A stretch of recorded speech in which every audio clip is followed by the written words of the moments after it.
Atėjus šiltajam metų sezonui ir į gatves išvažiavus motociklininkams pasipylė pirmieji eismo įvykiai, kuriuose nukentėjo būtent dviračių transporto priemonių vairuotojai. Laimiai ne visos avarijos baigėsi skaudžiai, tačiau mirtinų eismo įvykių atvejų ir šiemet jau skaičiuojama dešimtimis. Nusprendėme pasikalbėti su mums jau pažįstamu ekstremalaus važiavimo profesionalu stuntrideriu Arūnu Gibieža.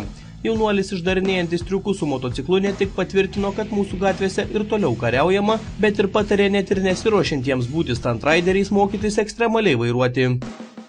Jeigu tu mokėsi vairuoti motociklą labai agresyviai, tai tu ir gatvėje galėsi išvengti kliučių visokių, jeigu tau pasimaišys, išlys kažkas iš kiemo, galėsi išsukti greit. Ta prasme, tai duoda. Aš bent kiek važinėjau gatvėje, kiek buvau susidūręs, tai man tikrai padėjo tasai. Ne kartą esu tikrai nenusivylęs, tom džiaugiuosi. Šiuo metu Arūnas dirba įmonėje Motopro. Vaikinas pats patyręs tiek griuvimų, tiek nekartą turėjęs ir traumų teigia, kad bene dažniausiai motociklininkai nori atlikti pagrindinį triuką – važiuoti ant galinio rato. Tam pasak stuntryderio neužtenka vien galingo motociklo, reikia pasiruošti fiziškai, psichologiškai ir jausti ribą.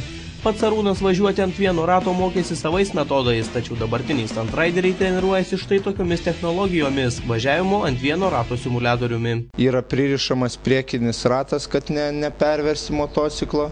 Ta prasme, padaromas toks kampas, jau jeigu daugiau eis motociklas, jis jau virs. Ir iki to kampo tu žaidi, bandai, ar tau išeina, ar dar neišeina, ar tu pajusi tą kampą, nepajusi.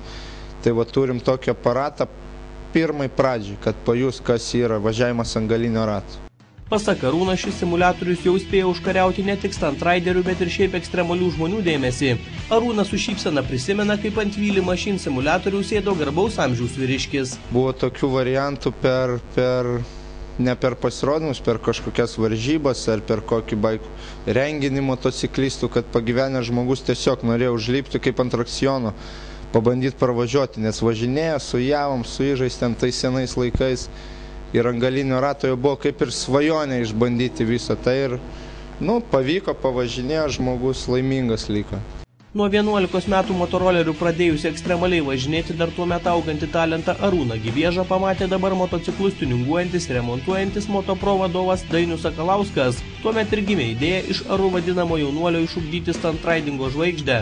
Tai pradedant Lietuvoje dar mažai kam žinomus stuntridingo mokymus. Teko važinėti per renginius ir matyti, ir taip pat stebėti tas varžybas, freestyle, akrobatinio vairavimo. Ir pamačiau jauną perspektyvų vaikinuką vardu Aras, kuris pamačiau, kad turi nerealų talentą, tiesiog Dievo dovaną.